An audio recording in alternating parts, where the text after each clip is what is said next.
نحمده ونصلي ونسلم على رسوله النبي الأمين المكين الحنين الرؤوف الرحيم أما بعد فأعوذ بالله من الشيطان الرجيم بسم الله الرحمن الرحيم محترم ناظرین و سامعین کرام السلام علیکم ورحمۃ اللہ وبرکاتہ۔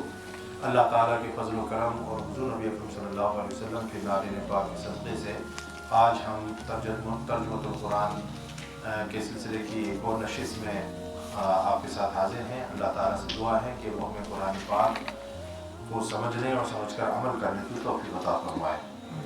کل ہم نے سورہ آل عمران کی آیت نمبر 166 تک کا بیان مکمل کیا تھا، اور آج جو ہے ہم آیت نمبر 166 بھی 167 سے انشاءاللہ جو ہے آج ہم اپنا گفتگو کا سلسلہ شروع کریں گے۔ پیچھے ہم آیت نمبر 167 پیچھے ہم جو ہے یہ ذکر کر کے آئے ہیں اور یہ پڑھ کر آئے ہیں کہ اللہ رب العزت جو ارشاد فرمایا جس طرح جنگ احد کے اندر ہوا کہ مسلمانوں کا نقصان ہوا، اچھا بڑا نقصان ہوا، 70 کے قریب جو ہے صحابہ کرام شہید ہو گئے، تو اس سے ڈیفینیٹلی ایک جو ہے تھوڑی سی غم کی کیفیت جو ہے دل کے اوپر تھی، اور یہ کہ جب ایسا سلسلہ ہو کہ انسان کہہ دیا ہم دین حق پر ہیں، اسلام کے ہم سپاہی ہیں، اللہ ہمارے ساتھ ہے، اور حضور نبی اکرم صلی اللہ علیہ وسلم اللہ کے آخری نبی ہمارے ساتھ ہیں، تو پھر جو ہے اچانک اتنا بڑا جو نقصان ہو جانا تو ان کے لیے ایک ہلا دینے والی بات تھی۔ تو کیونکہ پیچھے بھی جو ہے بے سر و سامانی کا عالم تھا، غزوہ بدر میں 313 تھے، لیکن اللہ نے اتنی شاندار فتح عطا فرمائی تھی کہ اب تو پھر بھی تقریباً 1000 کے قریب تھے یا 700 کے قریب تھے، تو یعنی امیدیں زیادہ تھیں، ایکسپیکٹیشن جو زیادہ تھیں، اور قرآن میں اللہ تعالیٰ نے ارشاد فرما رہا ہے کہ ہم نے جو شروع میں تمہیں وہ جھلک دکھا دی، فتح تمہیں دکھا دی تھی کہ دشمن جو ہے میدان جنگ سے بھاگ گیا تھا اور اس کے پاؤں کھڑ گئے تھے، ساز و سامان چھوڑ کر بھاگ گیا تھا، یعنی اللہ تعالیٰ کی طرف سے، لیکن پھر کمزوری ہوئی مسلمانوں کی طرف سے، اور حضور نبی اکرم صلی اللہ علیہ وسلم نے جو مورچہ بندی کی تھی، جس طریقے سے ان کو جو ہے ڈپلوائے کیا تھا اپنی آرمی کو، وہ اس طریقے سے اس پوزیشن پر نہ رہ سکے، وہاں سے ہٹ گئے، اور وہ اجتہادی غلطی تھی، اس وجہ سے پھر مسلمانوں کو نقصان اٹھانا پڑا، پھر مسلمانوں کے 70 لوگ شہید ہو گئے اور 70 یعنی کہ زخمی، اور اس طریقے سے جو ہے، تو کہنے کا مقصد یہ ہے تو اس کو اللہ رب العزت جو ارشاد فرما رہا ہے کہ تمہیں ایک مصیبت اگر اب پہنچی ہے تو ان کو جو ہے تم سے 2 گنا مصیبت پہلے پہنچ چکی ہے، ٹھیک ہے نا، 2 گنا پہنچ چکی ہے، کہ ان کے جو ہے 70 مارے گئے تھے اور 70 گرفتار ہوئے تھے، تمہارے تو 70 لوگ شہید ہوئے نا، ان کے 70 گرفتار بھی ہوئے تھے، تو ان کو جو تکلیف پہنچی ہے وہ تم سے 2 گنا پہنچی ہے۔ تو ایسا ہوتا رہتا ہے قوموں کے اندر، جب حق و باطل کا مارکا ہوتا ہے تو ایسا نہیں ہوتا کہ ہمیشہ حق کو ہی فتح ہوتی ہے، اور باطل جو ہے ایسا ہی ہوتا ہے، اپس اینڈ ڈاؤنز ہوتے ہیں، کبھی یہ جیت جاتے ہیں کبھی، لیکن الٹیمیٹ سکسیس اور الٹیمیٹ فتح اور گلوری جو ہے اللہ تعالیٰ حق کو عطا فرماتا ہے۔ اس لیے آپ دیکھیں کہ جنگ سے ہٹ کر بھی آپ معاملات دیکھیں تو اسلام کے معاملات کبھی بہت زیادہ سختی میں آ گئے، کبھی اللہ تعالیٰ نے راستے کھول دیے، آسانیاں پیدا ہو گئیں، ٹھیک ہے نا۔ وہ وقت میں تو یاد کریں نا جب شعبہ ابی طالب کے اندر 2.5 سال سوشل بائک آؤٹ ہوا حضور نبی اکرم صلی اللہ علیہ وسلم کا، کہ بالکل مقاطع یعنی کہ سوشل بائک آؤٹ تھا، کچھ کھانے پینے کی چیزیں جو ہے میسر نہیں تھی، چھپ چھپا کر لوگ جو ہے آپ کو پہنچا کر جاتے تھے، اور گھاس اور پتے جو ہے اور چھال بھگو کر کھانے کی نوبت آ گئی۔ تو کہنے کا مقصد یہ ہے کہ ایسے معاملات آتے ہیں تاکہ انسان کا جو ایمان ہے اور قوت ایمانی ہے اس کا پتہ لگے کہ اس کی ڈٹرمنیشن کتنی ہے، اس کی اسٹیڈ فاسٹنس جو ہے وہ کتنی ہے، ٹھیک ہے نا، اور کلیئرٹی آف ایمان جو ہے وہ کتنی ہے۔ تو یہ ساری چیزیں جانچنے کے لیے اللہ تعالیٰ ان آزمائشوں سے مسلمانوں کو بھی گزارتا ہے۔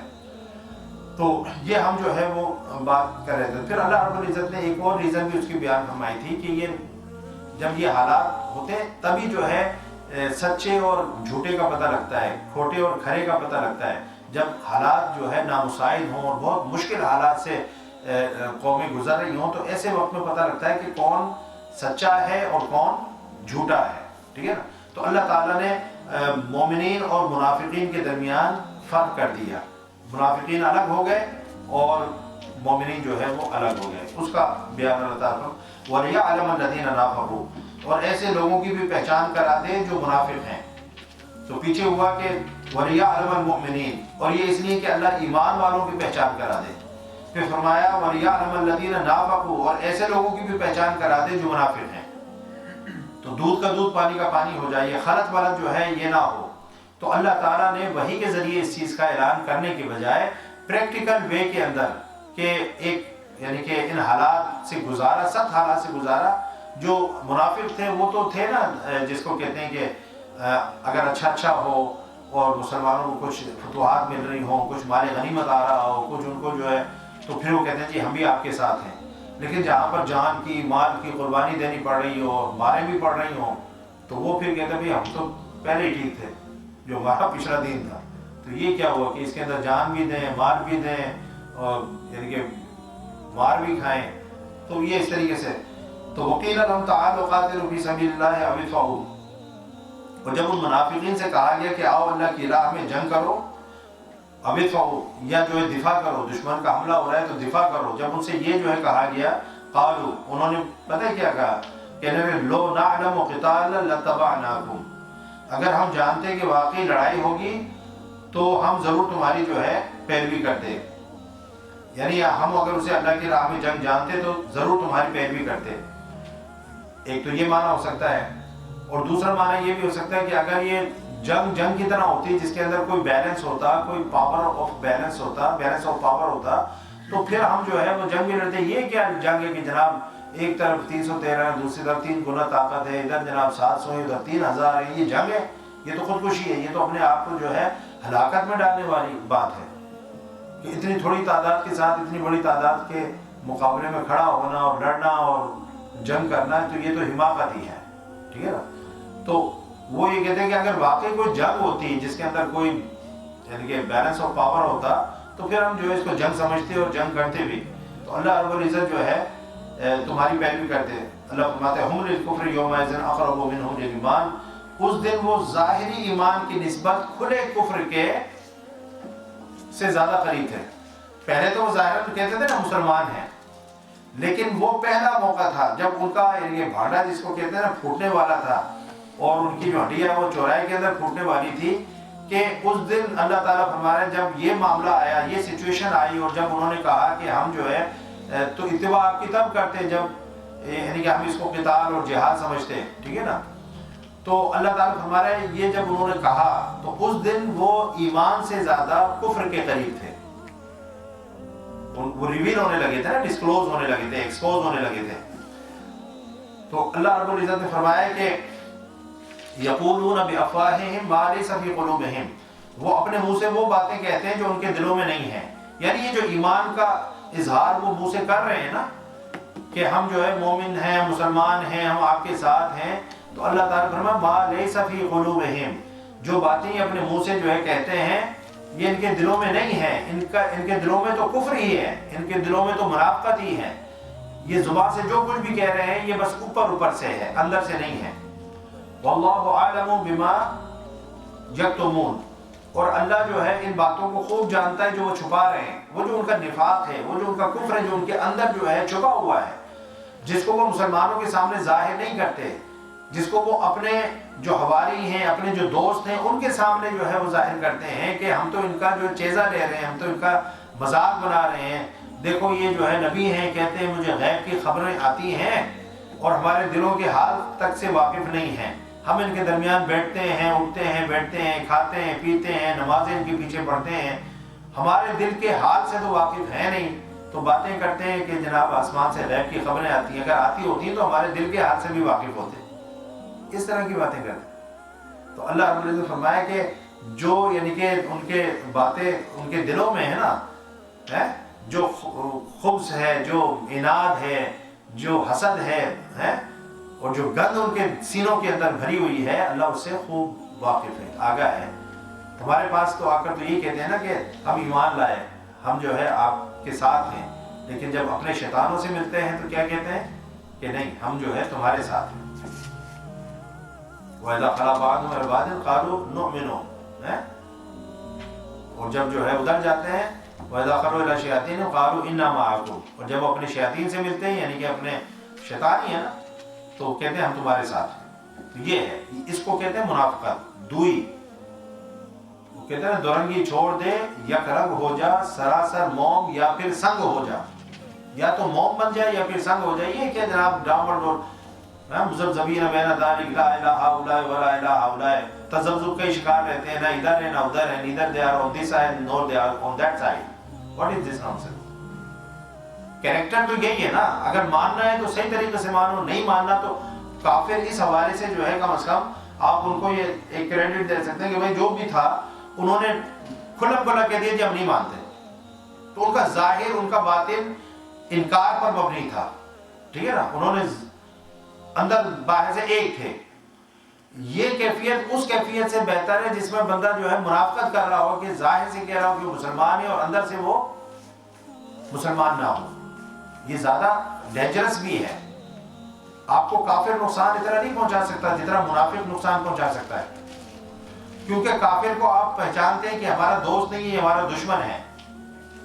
آپ اس سے ایک ڈسٹینس رکھیں گے، آپ اس کو اپنی محفلوں میں نہیں بٹھائیں گے، آپ اس سے اپنے دل کی بات شیئر نہیں کریں گے. آپ بس رہے نا، کیونکہ اس کا کریکٹر بالکل کھلا ہوا ہے. لیکن منافق جو کہہ رہا ہے میں آپ کا دوست ہوں، آپ اس کے ساتھ بیٹھے ہوئے بھی ہیں، کھا پی بھی رہے ہیں، اس سے باتیں بھی کر رہے ہیں، اپنی بہت ساری باتیں اس کے ساتھ شیئر بھی کر رہے ہیں، اور وہ آپ کا دوست نہیں ہے.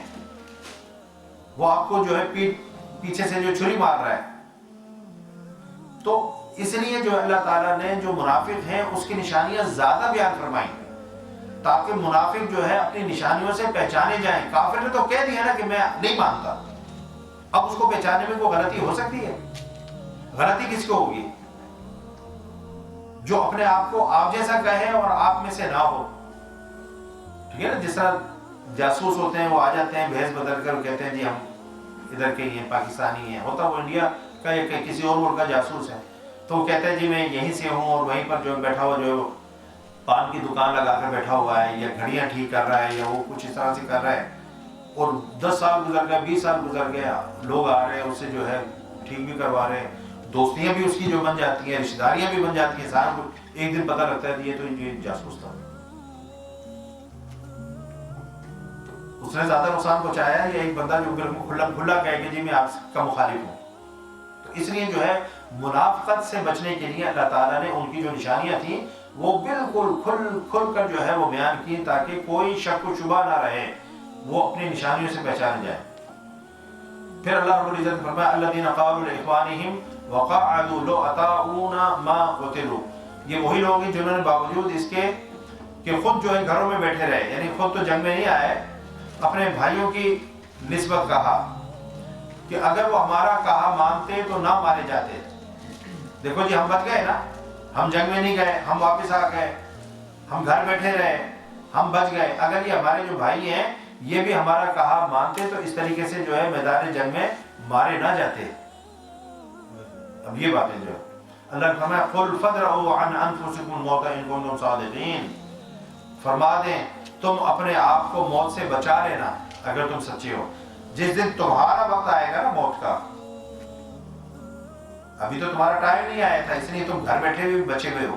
ٹھیک ہے نا، اور ان کا ٹائم آ گیا تھا تو وہ میدان جنگ میں شہید ہو گئے. لیکن کیا سارے شہید ہو گئے؟ 700 میں سے 70 ہوئے نا، 90% تو صحیح سلامت واپس آ گئے. تو اللہ نے فرمایا کہ جو تم باتیں کر رہے ہو نا، جس دن تمہارا وقت آئے گا نا اس دن تم اپنے آپ کو بچا لینا. پھر ہم دیکھتے ہیں کہ تم کس طرح سے بچتے ہو، گھر بیٹھے بھی کس طرح سے بچتے ہو. جب موت کا وقت آئے گا تو پھر گھر بیٹھے بھی چاہے تم جو ہے جتنا بھی اپنے آپ کو وَلَوْ كُنْتُمْ فِي بُرُوجٍ مُشَيَّدَةٍ أَيْنَمَا تَكُونُوا يُدْرِكْكُمُ الْمَوْتُ، تم جہاں کہیں بھی ہوگی موت تمہیں جو ہے آ لے گی.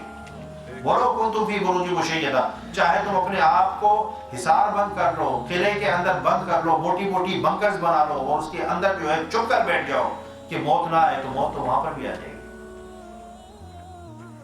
تو اللہ نے فرمایا قُلْ فَادْرَؤوا عَنْ أَنفُسِكُمُ الْمَوْتَ إِن كُنتُمْ صَادِقِينَ، تم اپنے آپ کو موت سے بچا لینا اگر تم سچے ہو.